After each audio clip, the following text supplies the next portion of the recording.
Assalomu alaykum aziz muxlis.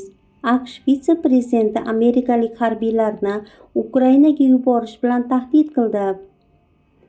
J.D. Vance Ukrainaga amerikalik harbiylarni yuborish uchun kun tartibidan olmasligini aytib o'tdi va Moskva bilan muzokaralar muvaffaqiyatsizlikka uchraydigan taqdirda shunday yo'l tutilishini ham istisno etmadi.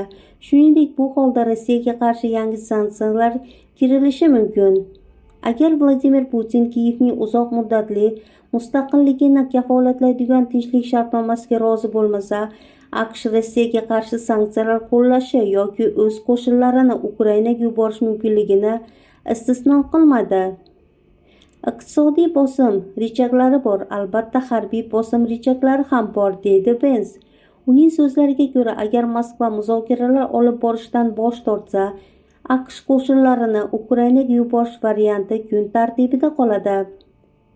Vance'ning Ukrainaga AQSh qo'shinini yuborish mumkinligi haqida bayonoti Pentagon rahbari Pit Hegseth Bryusselda Ukraina bo'yicha kontakt guruh yig'ilishi vaqtida bunday ehtimolni istisno qilgan ortidan yangradi. AQSh vitse-prezidenti jurnalistlar bilan suhbatda Donald Tramp va Vladimir Putinning muzokaralari natijasida ko'pchilikni hayratga qoldiradigan bitim tuzilishi mumkinligini bildirib o'tdi. Shu bilan birga u Tramp muzokaralar davomida u yoki bu masalalar bo'yicha o'z fikrini o'zgartirishi mumkinligini ta'kidlab o'tdi. Hozir uning ma'muriyatining maqsadi Putinni diplomatiyada jang maydonlaridan ko'ra ko'proq narsaga erishishga ishontirdi.